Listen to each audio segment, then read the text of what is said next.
बाबा जी कसूरमान सरकार फरमाते ने कि कवां शेर ते दुखां ने घेर लिया,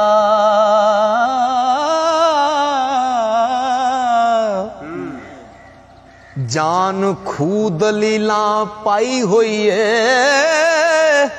दिसदा कोई सबब बचादा नहीं, बकरी शेर दे मुंह विच आई हुई है। जिस वेले बंदा बुढ़ा हो जाता सरकार लिखते ने ओ लगे जादा मौसम बहार वाला,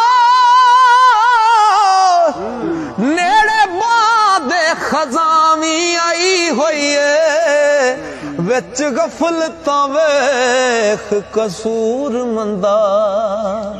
हो,